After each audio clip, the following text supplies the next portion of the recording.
അപ്പോൾ യേശുക്രിസ്തു ദൈവജ്ഞാനം, അതുകൊണ്ട് എല്ലാ ജ്ഞാനവും സ്വീകരിപ്പാൻ അവൻ യോഗ്യൻ. ജ്ഞാനിയെന്നും ജ്ഞാനമെന്നും ഏറ്റുപറയപ്പെടാൻ ആരെങ്കിലും യോഗ്യനായിട്ടുണ്ടെങ്കിൽ അതാരു മാത്രം? ക്രിസ്തു മാത്രം. ദൂതന്മാര് പാടിയതുപോലെയും പാടുന്നത് പോലെയും നാമും ഇന്ന് സന്തോഷത്തോടെ കർത്താവിനോട് പാടിപ്പറയണം. ക്രിസ്തുവേ, അറുക്കപ്പെട്ട ദൈവത്തിന്റെ കുഞ്ഞാടേ, അങ്ങ് ഞങ്ങൾക്ക് വേണ്ടി ദൈവത്തിന്റെ ജ്ഞാനം, അതുകൊണ്ട് സകല ജ്ഞാനവും സ്വീകരിപ്പാൻ അങ്ങ് യോഗ്യൻ. സ്തോത്രം. മറ്റൊരു കാര്യവും കൂടെ ഉണ്ടതിൽ. ദൈവം സർവജ്ഞാനിയാണല്ലോ. God is omniscient, all knowing.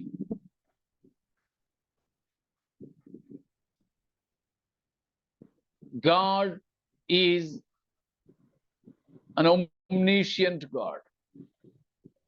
സർവജ്ഞാനിയായ ദൈവം. പക്ഷേ ദൈവത്തിന്റെ ജ്ഞാനത്തിലെ ഏറ്റവും പ്രധാനപ്പെട്ട മുത്ത് എന്താ? The very precious stone or pearl of the wisdom of God, all the wisdom of God. ദൈവത്തിന്റെ ജ്ഞാനത്തിലെ മുഴുവൻ ജ്ഞാനത്തിലെയും ഏറ്റവും പ്രധാനപ്പെട്ട ആ ഒരു പവിഴമുത്തെന്താ?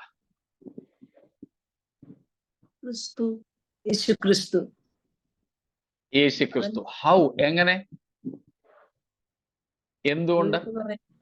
അവനിലല്ലോ ദൈവത്തിന്റെ സർവസമ്പൂർണതയും ദേഹരൂപമായി വസിക്കുന്നത് എന്ന് നാം വായിക്കുന്നു. ഉണ്ട്. അത് യേശുക്രിസ്തുവിന്റെ ആളത്വത്തെ സംബന്ധിച്ച, ജഡധാരണത്തെ സംബന്ധിച്ച.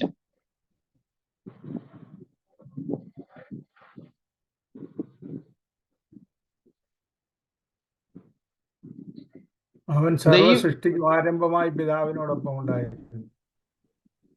ഉണ്ടായിരുന്നു. പക്ഷേ യേശുക്രിസ്തു ദൈവത്തിന്റെ സർവജ്ഞാനത്തിന്റെയും ഏറ്റവും പ്രധാന കണ്ണി എന്ന് പറയാൻ മറ്റൊന്നാണ് കാരണം.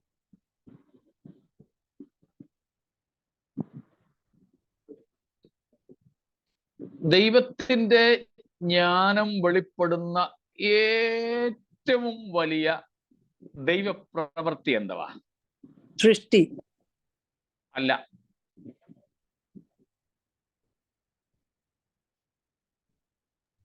കാൽവറി ക്രൂശ്. കാൽവറി ക്രൂശ് എന്നത് ശരിയാണ്. എങ്കിലും പ്രവൃത്തി ക്രൂശുമരണത്തിലൂടെയുള്ള മാനവജാതിയുടെ രക്ഷ, വീണ്ടെടുപ്പ്, മാനവജാതിയുടെ വീണ്ടെടുപ്പ്. ഓക്കെ, സ്തോത്രം. ഒറ്റ വാക്കിൽ പറഞ്ഞാൽ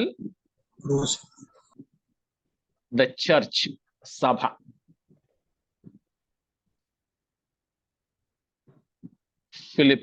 എഫേസ്യർ 3:10-11 നമുക്കറിയാമല്ലോ.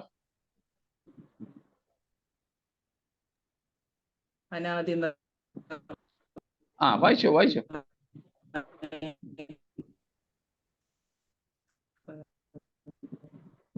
അങ്ങനെ ഇപ്പോൾ സ്വർഗമായ ജ്ഞാനം അവൻ നമ്മുടെ കർത്താവായ യേശുക്രിസ്തുവിൽ നിവർത്തിച്ച അനാദി നിർണയ പ്രകാരം സഭ മുഖാന്തരം അറിയായി വരും.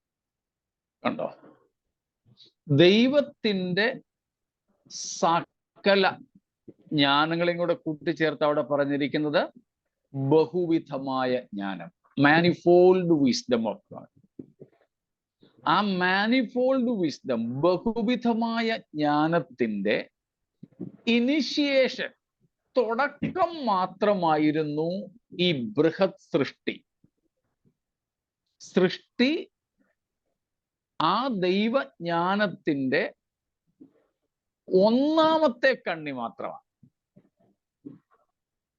അതാണ് വെളിപ്പാട് 4:11 4 ജീവികളും മൂപ്പന്മാരും ദൈവത്തോട് പറയുന്നത് സൃഷ്ടിയെ സംബന്ധിച്ച.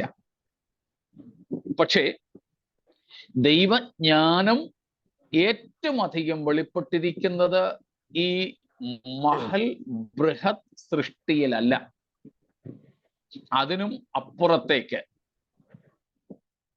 സ്തോത്രം. അതിൻ്റെ ക്ലൈമാക്സ് എന്ന് പറയുന്നത് ക്രൂശും സഭയുമാണ്. വിശേഷിച്ച് ക്രൂശിന്റെ ഫലമാണ് സഭ. അതുകൊണ്ട് സഭയിലൂടെയാണ് ദൈവത്തിന്റെ ബഹുവിധമായ ജ്ഞാനം വെളിപ്പെടുന്നത്. അതിനാധാരമായിരിക്കുന്നത് യേശുവിന്റെ ആളത്വവും ക്രിസ്തുവിന്റെ ക്രൂശും. സ്തോത്രം. ദൈവദൂതന്മാർക്ക് പോലും പിടികിട്ടാഞ്ഞ ഒരു ദൈവജ്ഞാനമാണ് യേശുക്രിസ്തുവിന്റെ ജഡധാരണവും ക്രൂശീകരണവും ഒക്കെ. സ്വന്തം മരണം കൊണ്ട് ശത്രുവിനെ തോൽപ്പിക്കുകയും സ്വന്തം മരണം കൊണ്ട്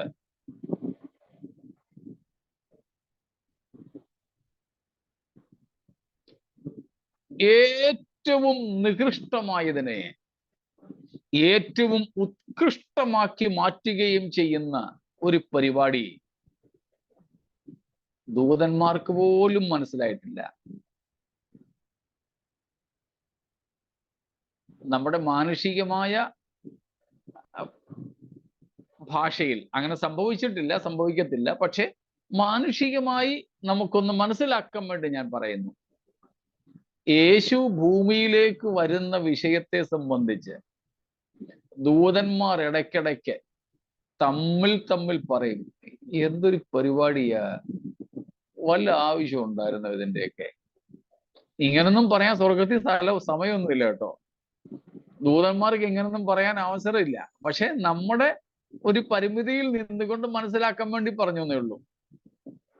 കാരണം അവർ ഇടവിടാതെ രാപ്പകൽ ദൈവത്തെ സ്തുതിച്ചുകൊണ്ടിരിക്കുക. എന്നാൽ മാനുഷികമായി പറയുകയാണ്, അവർക്കൊരിറ്റ് സമയം കിട്ടുമ്പോൾ അവരിതാ പറയുന്നത്, അല്ലെങ്കിൽ നിന്നോണ്ട് കൈയും കണ്ണും കാണിക്കും, എന്തോ ആവശ്യത്തിനാ ഇതൊക്കെ. അവർക്ക് പിടികിട്ടിയില്ല.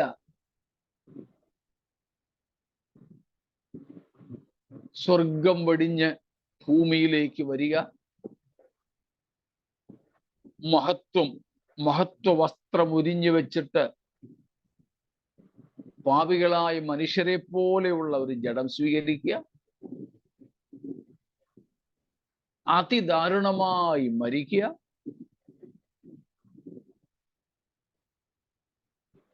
ഭീകരമായ കുറ്റാരോപണങ്ങൾക്ക് വിധേയനാവുക,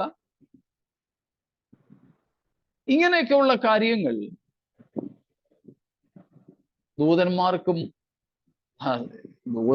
പിടികിട്ടിയില്ലേ പിന്നെ സാത്താന് പിടികിട്ടുമോ?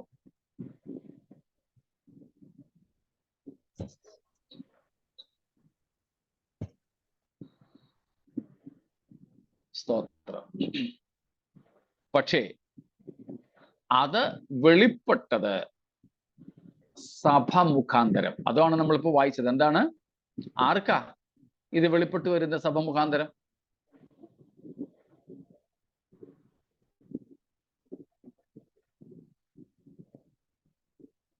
സ്വർഗത്തിൽ വാഴ്ചകൾക്കും അധികാരങ്ങൾക്കും. സ്വർഗത്തിൽ. അതുകൊണ്ടാ പറഞ്ഞത് ദൂത ആത്മ മേഖലകളിൽ ഉള്ളവർക്ക് പോലും ഇത് മനസ്സിലായതല്ല. എന്നാൽ ഇപ്പോൾ യേശുവിന്റെ ക്രൂശ് മരണത്താൽ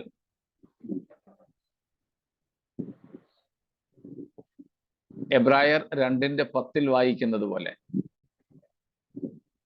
കഷ്ടാനുഭവങ്ങളാൽ തികഞ്ഞവനായി തീർന്ന യേശു ക്രിസ്തു മൂലം ഞാനും നിങ്ങളും ഇന്ന് തേജസ്സിലേക്ക് നടക്കുമ്പോൾ ദൂതന്മാർ ഓരോ സമയത്തും കുഞ്ഞാടിന്റെ മുമ്പാകെ വീണ് നമസ്കരിച്ച് അവനോട് പറയും, കുഞ്ഞാടേ, നീ യോഗ്യൻ, നീ അറുക്കപ്പെട്ടു, നിന്റെ രക്തത്തിന്റെ വിലയായി ഇവരെ ഇന്ന ഗോത്രത്തിൽ നിന്ന്, ഇന്ന ഭാഷയിൽ നിന്ന് നിന്റെ പിതാവിന് വേണ്ടി വിലയ്ക്ക് വാങ്ങി.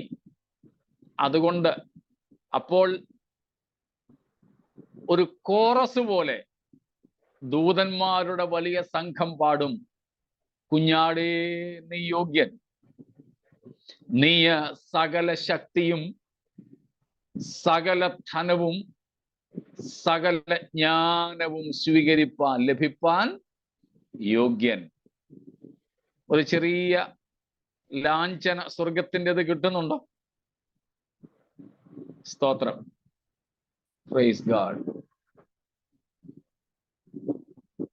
കാരണം ക്രിസ്തു ദൈവജ്ഞാനമെന്ന് പറയുന്നത് തീർച്ചയായും സൃഷ്ടിക്ക് മുമ്പ് മുതൽ സകല ദൈവീയ വീണ്ടെടുപ്പിന്റെ പദ്ധതിയിലും ക്രിസ്തു പങ്കാളിയായിരുന്നു. അതൊന്നാം ഭാഗം. ദൈവം ഇതെല്ലാം സൃഷ്ടിച്ചത് ക്രിസ്തു എന്ന ആളത്വത്തിലൂടെയാണ്. അത് രണ്ടാം ഭാഗം. മൂന്നാമത്തെ ഭാഗവും ഏറ്റവും പ്രധാനപ്പെട്ടതും വീണ്ടെടുപ്പിന്റെ കാര്യമാണ്. സ്തോത്രം. വീണ്ടെടുപ്പിന്റെ പദ്ധതി ഇട്ടപ്പോഴും അവിടെ പുത്രൻ ഉണ്ടായിരുന്നു. അതിലുപരി ആ പദ്ധതിയെല്ലാം നിവർത്തിച്ചത് പുത്രന്റെ ആളത്വത്തിലായിരുന്നു. അങ്ങനെ ക്രിസ്തു ദൈവജ്ഞാനത്തിന്റെ കേന്ദ്ര ബിന്ദുവായി മാറി. ആ ക്രൂശ് നിമിത്തമാണ് ജാതികളും പാപികളുമായിരുന്ന നമുക്ക് ദൈവത്തിങ്കിലേക്ക് പ്രവേശനം കിട്ടിയത്. ജാതികളും പാപികളുമായിരുന്ന നമുക്ക് ദൈവമക്കൾ എന്ന പദവി ലഭിച്ചത്. ജാതികളും പാപികളും ദൈവത്തിന്റെ ശത്രുക്കളുമായിരുന്ന നമുക്ക് ദൈവാനുരൂപരായി തീരുവാൻ തൻ്റെ പുത്രനായ ക്രിസ്തുവിന് പണ്ടുണ്ടായിരുന്ന അതേ മഹത്വം പ്രാപിപ്പാൻ നമുക്കിന്ന് ഇടവരുന്നത് യേശുവിൻ്റെ വീണ്ടെടുപ്പിൻ പ്രക്രിയകളിലൂടെയാണ്.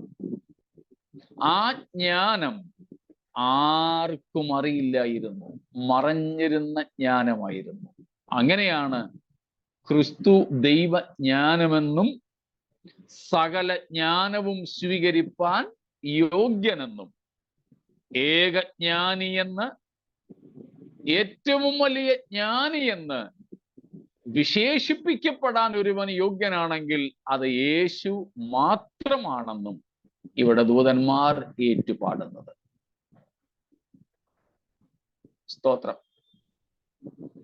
മനസ്സിലായോ? Praise God. പ്രിയരെ, ഇങ്ങനെയൊരു കർത്താവിനെയാണ് നമുക്ക് ജ്യേഷ്ഠ സഹോദരനായും കർത്താവായും ലഭിച്ചിരിക്കുന്നത്. സ്തോത്രം. ഈ വലിയ പദവി നമുക്ക് ദാനമായി ലഭിച്ചതോർത്ത് സ്തോത്രം.